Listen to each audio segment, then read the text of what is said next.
Assalamualaikum warahmatullahi wabarakatuh.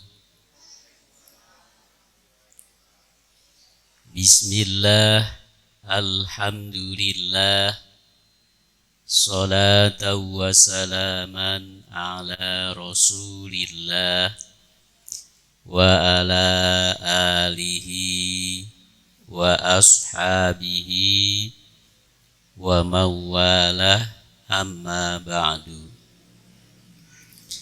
Rabbi surah li sadri wa yassir li amri wahlul 'uqdatam min lisani yafqahu qawli.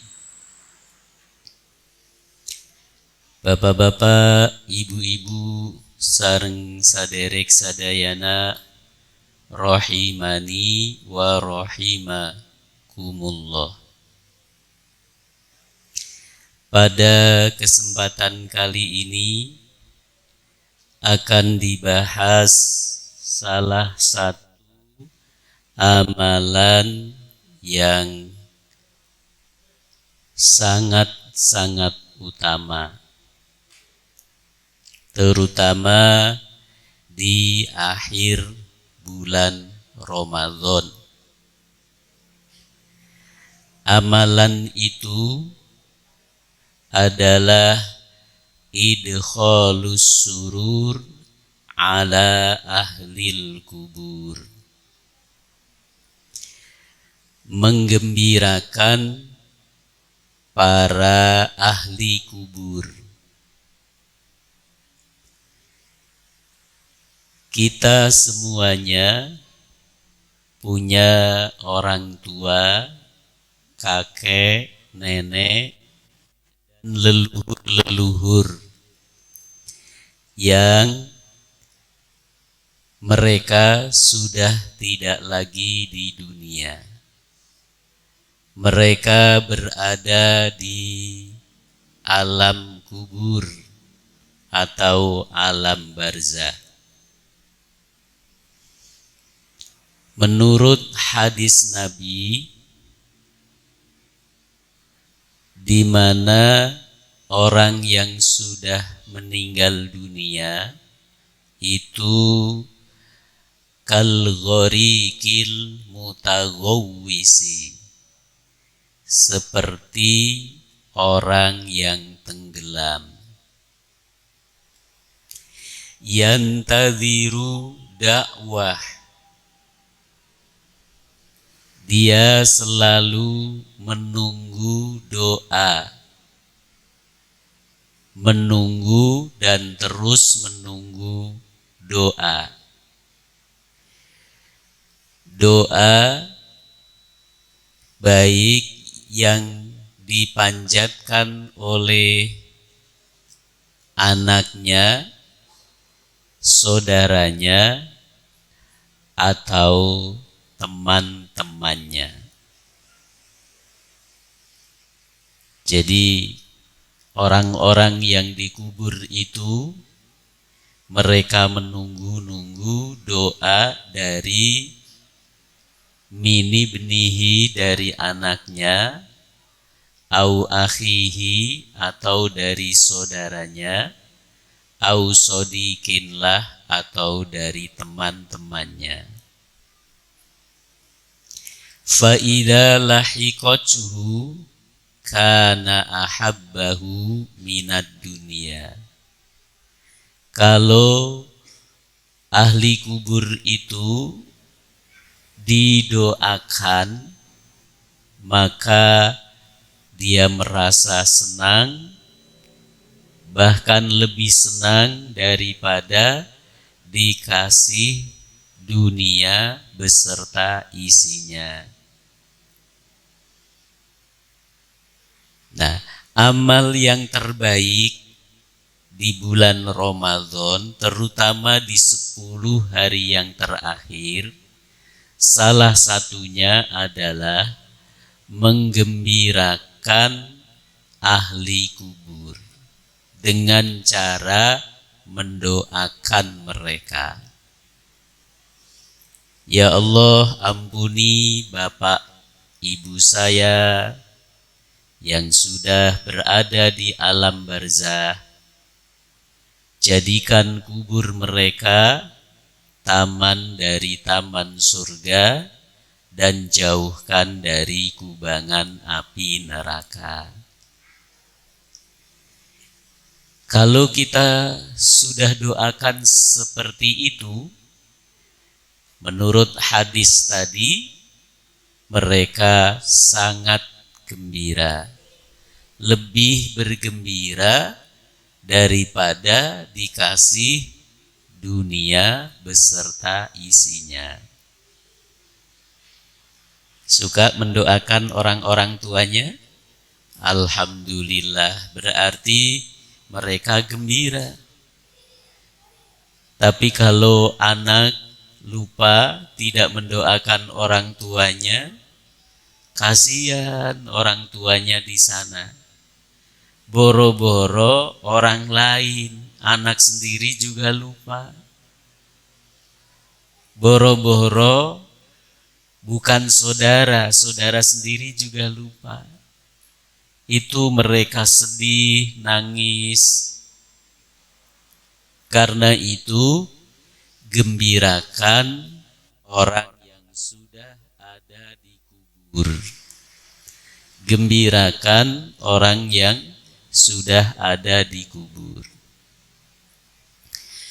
Terus yang kedua, di samping kita dapat menggembirakan ahli kubur dengan doa, kita juga bisa menggembirakan ahli kubur dengan memberikan sedekah atas nama mereka. Ini dijelaskan oleh hadis di mana ada seseorang bertanya kepada Rasul, "Ya Rasulullah, wahai Rasulullah, inna ummi tuwfiyat wa ana ghaibun anha." Ibuku telah meninggal. Saat dia meninggal, aku sedang tidak ada. Ayanfa'uha syai'un in tasaddaqtu bihi anha. Apakah akan ada manfaatnya jika aku bersedekah atas namanya? Qala, Nabi menjawab, na'am, iya, ada manfaatnya. Rawahul Bukhari, telah meriwayatkannya Imam Al-Bukhari. Dari hadis ini taulah kita bahwa termasuk menggembirakan ahli kubur adalah bersedekah atas namanya. Selaku anak atau selaku saudara, kita dikaruniai rizki, lalu kita sedekah, walaupun hanya dengan sesuap nasi, apalagi lebih, seteguk air, apalagi lebih dari itu, atau selembar pakaian, atau lebih dari itu, maka dapat membuat orang-orang tua kita yang sudah meninggal bergembira di sana. Kemudian yang ketiga, untuk menggembirakan ahli kubur adalah dengan meneruskan cita-cita baik yang terhenti karena dipanggil Allah Ta'ala. Meneruskan cita-cita baik yang berhenti karena keburu dipanggil oleh Allah, keburu meninggal. Ini dijelaskan oleh Rasulullah dalam hadisnya. Ada seorang sahabat yang bernama Usaid. Dia menyatakan, bainama nahnu inda Rasulillah. Suatu hari kami berada di sisi Rasulullah. Idja'ahu rajulun min Bani Salimah. Mendadak ada seorang laki-laki yang datang dari Bani Salimah. Faqala, maka dia bertanya, ya Rasulullah, wahai Rasulullah, hal baqiya min birrin abawayya syai'un abarrahuma bihi ba'da mautiha. Apakah ada tersisa kebaikan yang bisa aku lakukan untuk ibu bapakku? Qala, Nabi menjawab, na'am. Oh iya, ada. As-salatu alaihima, yaitu mendoakan keduanya.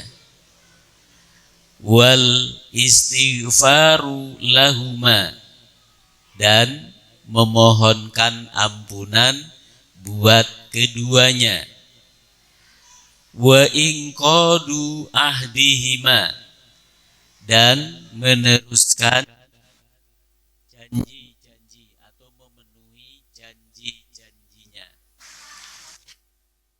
Wasilatur rahim allati la tusalu illa bihima, dan menyambungkan persaudaraan yang tidak tersambung kecuali oleh mereka berdua.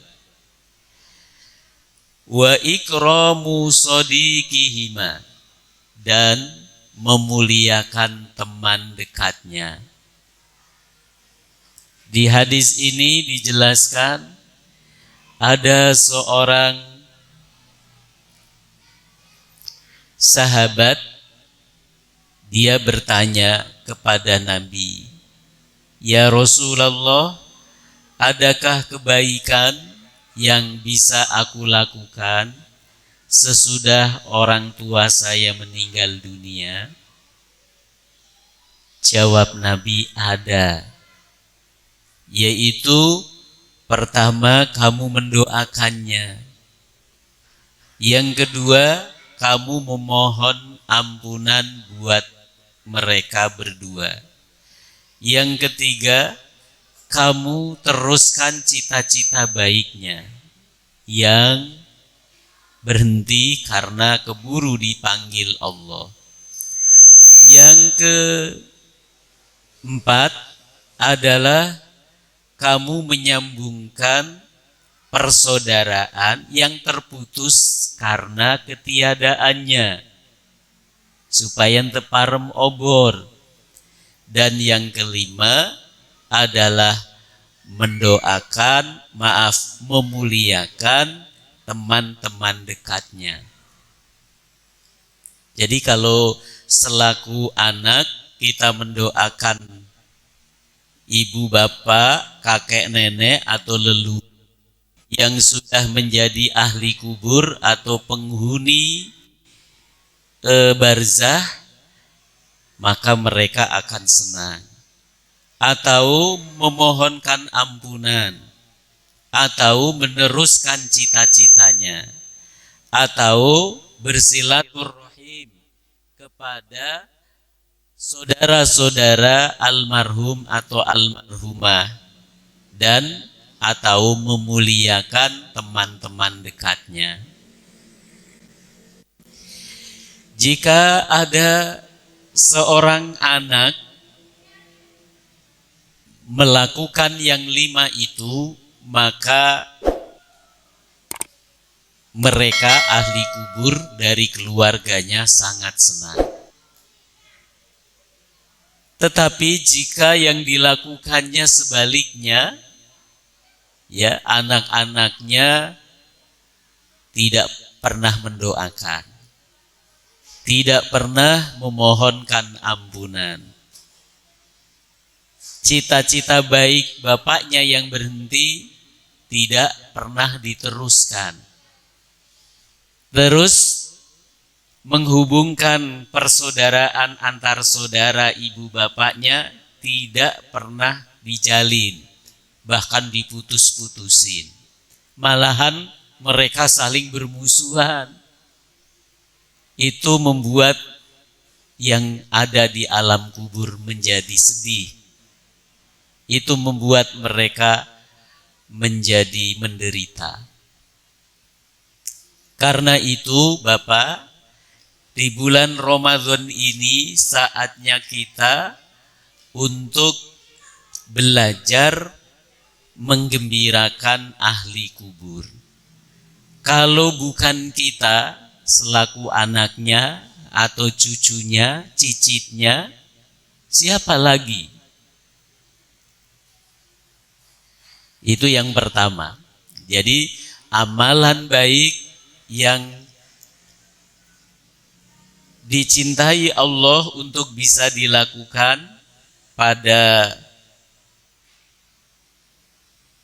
10 hari yang terakhir di bulan Ramadan adalah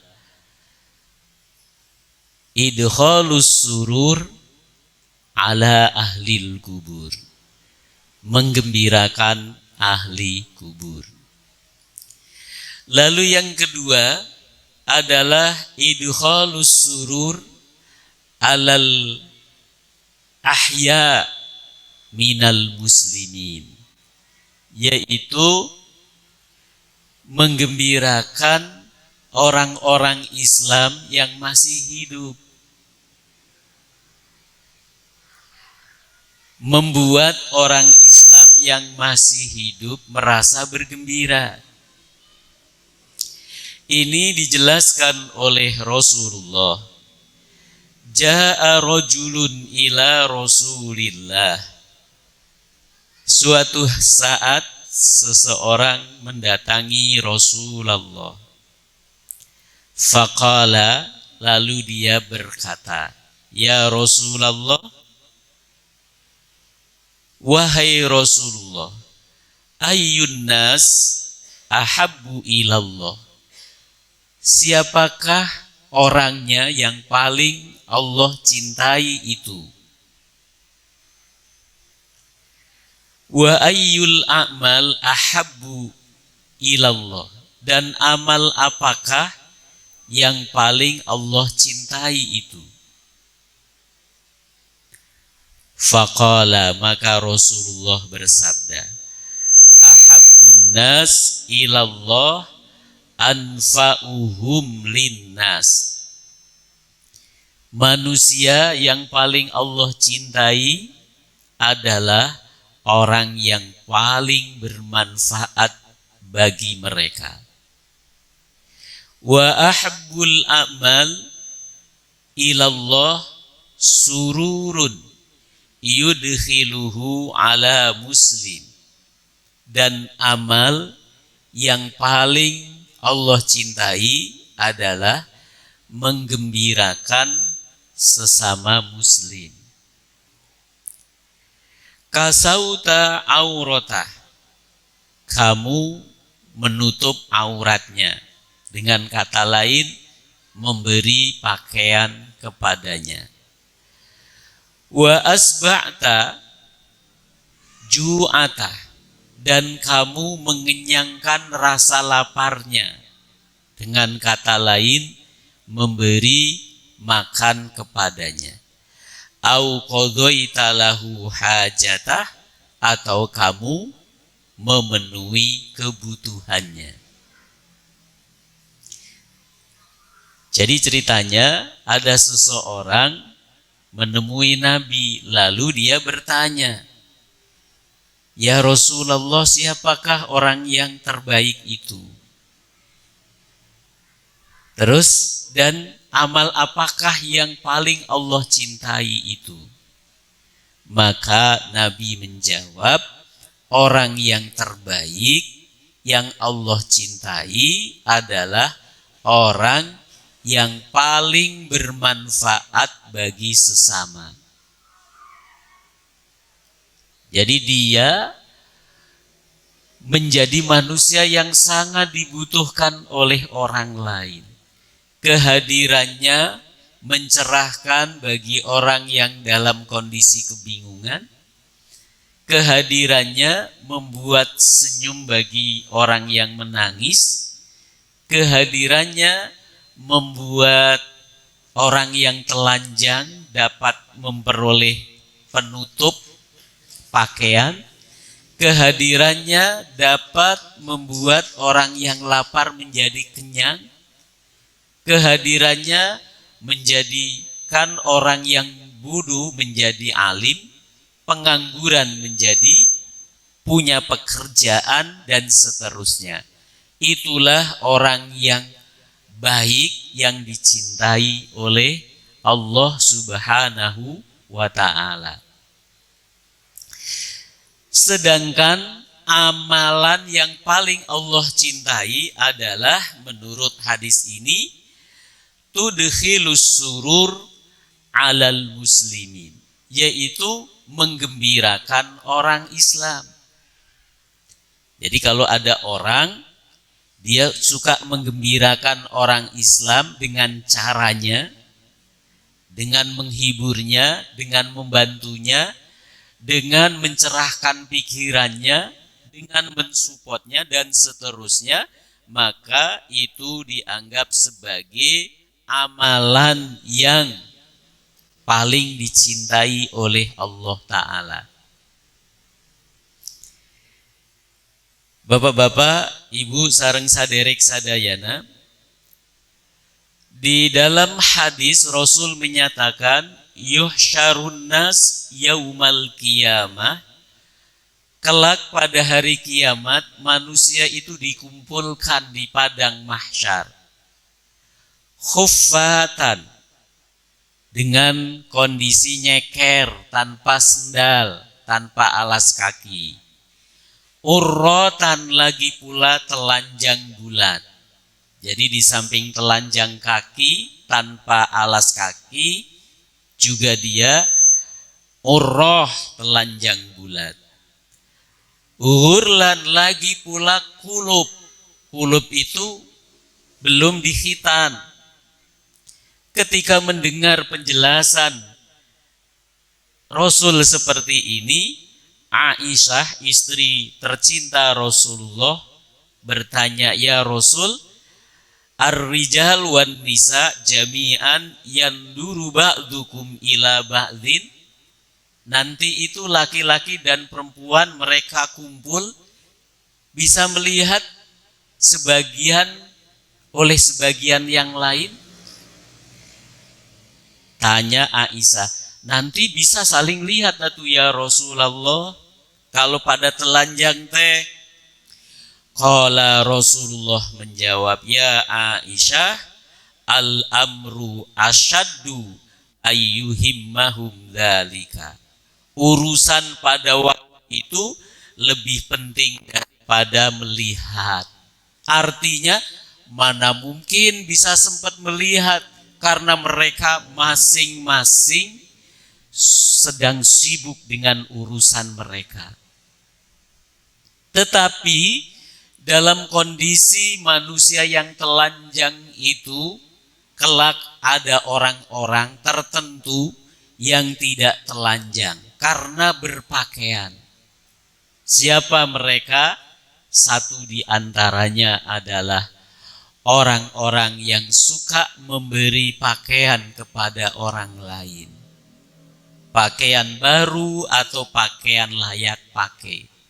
Apalagi jika yang diberi pakaian itu adalah ibu bapaknya sendiri yang sudah jumbo. atau bibi uaknya yang sudah rempo, atau keponakannya yang yatim karena bapaknya sudah tiada, sedangkan ibunya termasuk orang papa. Oh, itu kelak di sana, di saat dikumpulkan di padang mahsyar, dia memakai seperti layaknya pakaian yang dipakai oleh Nabi Ibrahim. Di dalam hadis itu dijelaskan orang pertama yang dikasih pakaian saat itu adalah Nabi Ibrahim alaihissalam. Terus masih menurut hadis, inna fil jannati ghurfan tara duhuruha min butuniha wa butunuha min duhuriha. Di surga itu nanti ada ruangan atau kamar. Kamarnya ajaib, yaitu luarnya terlihat dari dalam. Seperti kalau kita di masjid ini, walau kita bisa melihat keluar ya, begitu juga dalamnya bisa terlihat dari luarnya. Indahnya jangan ditanyakan, udah terlalu indah. Faqama al-A'rabi, ada sahabat Nabi yang berasal dari Udik, dari kampung. Dia bertanya, ya Rasulullah, untuk siapa kamar yang bagus itu? Qala, Rasulullah menjawab, kamar bagus ini liman tobal kalam, lalu berbicara dengan ucapan dan pembicaraan yang baik. Wa at'amahum,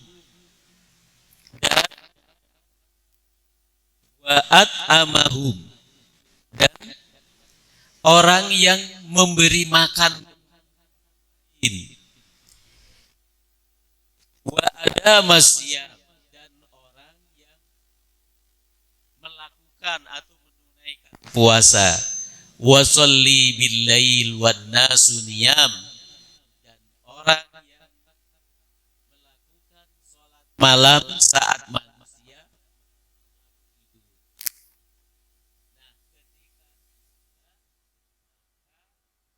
Yang bersangkutan bukan hanya tidak mengalami rasa lapar pada hari kiamat nanti, tapi dia dimasukkan surga, ditempatkan di tempat yang paling indah.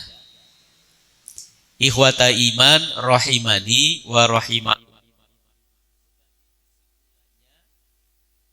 bahwa ada amalan yang sangat mulia, sangat utama, dicintai oleh Allah Ta'ala, yaitu idkhalus surur, menggembirakan orang lain.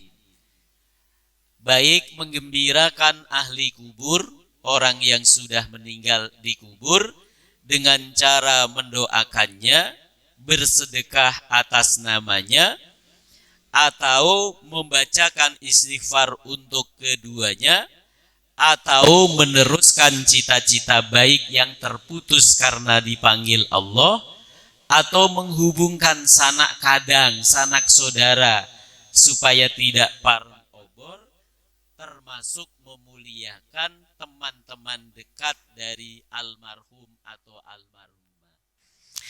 Adapun menggembirakan kepada orang yang masih hidup, terutama ibu bapak sendiri, saudara-saudara sendiri, keponakan-keponakan sendiri, itu adalah dengan cara memberikan pakaian baru, yang baru atau yang layak pakai.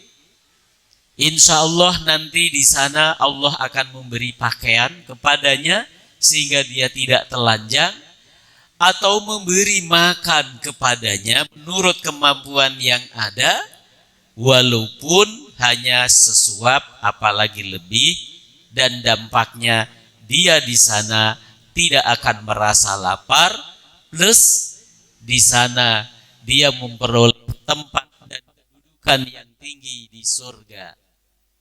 Mudah-mudahan kita semuanya dapat melaksanakan dua hal tadi, yaitu menggembirakan orang yang sudah meninggal dan menggembirakan orang yang masih hidup. Kirang langkungna nyuhun kendi hapunten, wabillahi taufiq wal hidayah. Wassalamualaikum warahmatullahi wabarakatuh.